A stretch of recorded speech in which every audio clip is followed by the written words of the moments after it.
Hello friends, Jagdeep classes में आप सभी का स्वागत है। तो दोस्तों, जैसा आप सभी जानते हो कि हमने एग्रीकल्चर फॉर के लिए एक डेली क्विज के नाम से सीरीज चला रखी है, जिसमें हम 11th-12th की बुक में जितने भी चैप्टर दिए हुए हैं तथा उन चैप्टर से जितने भी इंपॉर्टेंट क्वेश्चन बनते हैं उन सभी क्वेश्चनों को देख रहे हैं। इसी के क्रम में हम ऑलरेडी 11th क्लास को कंप्लीट करा चुके हैं और अब हम जो 12th क्लास है उनके चैप्टरों को देख रहे हैं। तो आज हम लेके आए हैं डेली क्विज का पार्ट नंबर 3। इसमें क्या रहने वाला है, 12th क्लास का चैप्टर नंबर 3, जिसका नाम है सिंचाई। तो इससे संबंधित जितने भी इंपॉर्टेंट क्वेश्चन बनते हैं उन सभी क्वेश्चनों को देखते हैं। इसका जो पहला क्वेश्चन है, इसमें क्या किया हमने, जो क्रांतिक अवस्था दी हुई है ना सारी फसलों की एक साथ, वो आपको प्रोवाइड करा दिए हैं, जिसका आप स्क्रीनशॉट ले सकते हो और थोड़ा सा इनको आप देख भी लेते हैं कि किसकी कौन सी अवस्था होती है, जिससे क्या है यहाँ से कोई भी आपका क्वेश्चन गलत नहीं हो। तो पहली जो फसल है वो है गेहूँ। गेहूँ के लिए कौन कौन सी होती है, शीश जड़ निकलना, कल्ली फुटान जिसे और जिसे हम लेट टिल्डरिंग बोलते हैं, और जो शीर्ष जड़ निकलना है ना इसको बोलते हैं CRI स्टेज, जो कि सबसे ज़्यादा इंपॉर्टेंट होती है। जो गेहूं के अंतर्गत सबसे ज़्यादा इंपॉर्टेंट होती है ना, वो होती है ये शीर्ष जड़ निकलना, CRI स्टेज। और इसकी गांठ अवस्था, बालिया निर्माण, दाने की दूधी अवस्था, ये क्या है, इसकी क्रांतिक अवस्थाएं होती हैं। और जो क्रांतिक अवस्था वैसे होती क्या है, अगर कोई ये पूछे कि क्रांतिक अवस्था क्या होती है, यानी अगर फसल का वह बिंदु जहाँ पर अगर पानी नहीं दें तो फसल का उत्पादन बहुत ज़्यादा गिर जाता है, यानी फसल बिल्कुल सूख जाती है, यानी उसको पानी चाहिए ही चाहिए, तो उसको क्या कहते हैं, हम फसल की क्रांतिक अवस्था कहते हैं। तो इसी प्रकार जो जौ है, चना, सरसों, अलसी, आलू, गन्ना, कपास, तंबाकू, मूंगफली। मूंगफली की सबसे जो मेन है ना क्रांतिक अवस्था, वो है सुइयां बनने से पहले मूंगफलियां बनना शुरू होते वक्त। ये क्या है, काफ़ी बार एग्जाम में आ चुकी है मूंगफली की। इनमें से मैं एक बार आपको बता देता हूँ कि कौन कौन सी आपकी इंपॉर्टेंट हैं जो पूछी जाती हैं। एक तो होती है गेहूँ। गेहूँ की क्या है, काफ़ी बार पूछी जाती है। एक आती है चने की। चने की क्या है, काफ़ी बार पूछ लेते हैं कि फूल आने से पहले और फलियाँ बनते समय। एंड जो थर्ड है आपकी, एक है तम्बाकू। तम्बाकू की भी काफ़ी बार पूछी जाती है, ये है चुटाई के समय। और मूंगफली, मूंगफली की है सुइयां बनने से पहले, मूंगफली बनना शुरू होते वक्त, ये क्या है, उसकी क्रांतिक अवस्था है। और इसमें जो इम्पोर्टेंट बात करें तो इम्पोर्टेंट है इसमें आपकी एक हो जाएगा, आपकी जो गन्ने है ना, गन्ने की भी हो जाएगी, ये होती है कल्ली निकलती समय, ये सबसे इम्पोर्टेंट है। तो ये क्या होगी, जितनी भी इंपॉर्टेंट है ना, ये तो आपको याद रखनी है। और भी सारी फसल जो दी हुई हैं उनकी भी आप याद रख लेना। आप चाहो तो इसका स्क्रीनशॉट ले लो, जिन्हें आप बाद में पढ़ सकते हो।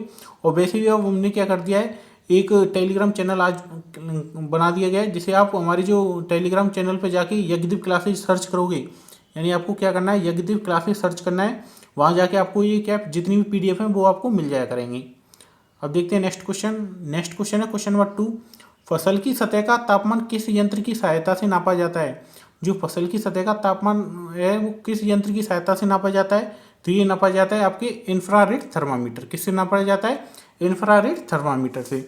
और बात करें हम थर्मामीटर की, तो थर्मामीटर क्या करता है, आप सभी को पता है, ये तापमान का माप करने के लिए काम आता है। और लैक्टोमीटर दूध के लिए काम आता है। और जो विंड वैन होता है, विंड वैन क्या आता है, ये दिशा के यंत्र होता है। किसका होता है, ये दिशा का है, जो वायु की दिशा हम ज्ञात करते हैं वो इससे करते हैं। एक होता है एनीमोमीटर, वो क्या करता है, वो वायु की गति को ज्ञात करता है। अब देखते हैं नेक्स्ट क्वेश्चन। नेक्स्ट क्वेश्चन है क्वेश्चन नंबर 3। सिंचाई की ऐसी अवस्था जहां पौधों को पानी न मिलने पर फसल का उत्पादन काफ़ी कम हो जाता है, किस नाम से जानी जाती है। तो अभी आपको मैंने बताया था, ये किस नाम से जानी जाती है, क्रांतिक अवस्था के नाम से। तो और इसको हम क्या बोलते हैं, जो इंग्लिश में क्या बोलते हैं, इसको हम बोलते हैं क्रिटिकल स्टेज के नाम से। तो 3 का option B is right answer. अब देखते हैं next question. Next question question number 4।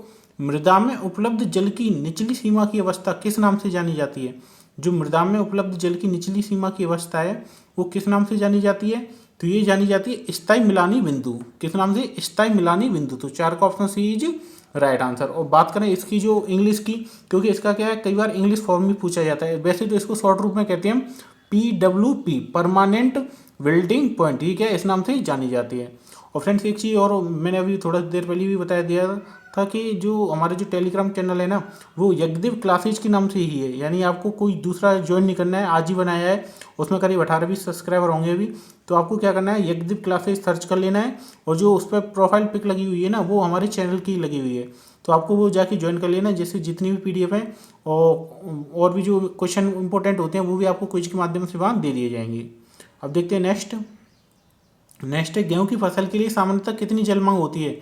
जो गेहूं की फसल के लिए हम सामान्यतः जल मांग रखते हैं वो कितनी होती है, तो ये रखती है 500 मिलीमीटर। कितनी होती है, 500 मिलीमीटर। तो 5 का option A is right answer. अब देखते हैं नेक्स्ट क्वेश्चन।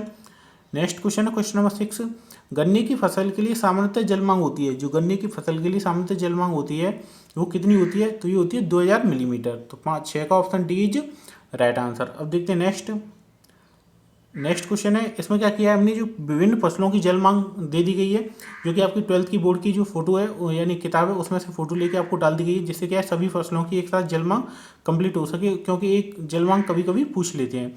तो इसमें आप देख लेते हो कि धान की जो होती है वो कितनी होती है 900 से 2500, कितनी होती है 900 से 2500। गेहूं की कितनी होती है 450 से 650। ये क्या है कभी क्या है ऐसे या तो ऐसे पूछ लेता है, एक डिफरेंस दे के पूछ लेते हैं, या फिर सामान्यतः ऐसे पूछ लेता है कि ऐसे गेहूं की पूछ ली तो कितना दे दिया 500 दे दी, 550 के समथिंग ऐसे दे दिया, फिर और भी ऑप्शन बढ़ा दिए। तो ऐसे इनका होता है। ऐसे गन्ने की, तो गन्ने की कितनी होगी 1500 से 2500, तो इसकी नॉर्मल वैल्यू कितनी होगी 2000 के समथिंग। तो आलू कितनी हो गया 500 से 700, मूंगफली 500 से 700, कपास 700 से 1300 और सोयाबीन 450 से 700 और मक्का की 500 से 800। तो ये क्या हो गया विभिन्न फसलों की जल मांग हो गई। अब देखते हैं नेक्स्ट, बूंद बूंद सिंचाई पद्धति का विकास किस देश में हुआ। ये क्वेश्चन तो काफ़ी ज़्यादा फेवरेट है, यानी कितने एग्जाम में आ चुका है, एग्रीकल्चर सुपरवाइजर ही नहीं, यानी एग्रीकल्चर क्या किसी भी XYZ और भी एग्जाम है ना, तो उनमें भी काफ़ी बार आ चुका है। तो सब जानते हो आप किससे लाई गई थी, ये इजराइल से, यानी काफ़ी विकास हुआ था इसका इजराइल में। अब देखते हैं नेक्स्ट क्वेश्चन, क्षेत्र क्षमता पर जल की उपलब्धता होती है, जो क्षेत्र क्षमता पर जल की उपलब्धता होती है वो कितनी होती है, तो ये होती है 100%। कितनी होती है 100%। तो ये हो गया 9 का option C is right answer. अब देखते हैं नेक्स्ट क्वेश्चन, क्वेश्चन नंबर 10, निम्न में से किस सिंचाई विधि में रास्ते में जलाश नहीं होता है।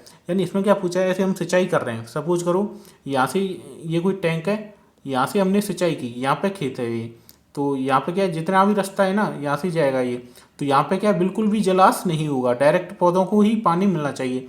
तो ऐसी कौन सी विधि है, तो जिसमें जलाश नहीं होता है, तो ये होता है बौछारी विधि। बौछारी विधि पता है क्या होता है, कि जो पाइप होते हैं ना, पाइपों के थ्रू सिंचाई करना, वही क्या है बौछारी विधि है। इसलिए क्या है ये हिंदी में दे दिया है, तभी तो मैं कहता हूँ कि इंग्लिश टर्म को आप ज़्यादा फोकस किया करो, क्योंकि हिंदी टर्म में ऐसे कई बार ऐसे हार्ड आते हैं कि हम समझ ही नहीं पाते हैं कि बौछारी विधि वैसे सोचे हैं तो जाने क्या है। तो ये क्या होता है, पाइप वो आता है ना, पाइप से स्प्रिंकलर बोलते हैं जिसे हम, वो विधि होती है जिससे क्या डायरेक्ट पौधों को पानी मिलता है, बीच में कहीं भी जलाश नहीं होता है। तो ये क्या हो गई इसकी जो विधि हो गई। अब देखते हैं नेक्स्ट क्वेश्चन, है गेहूं में सिंचाई की सबसे महत्वपूर्ण क्रांति कब बचता है।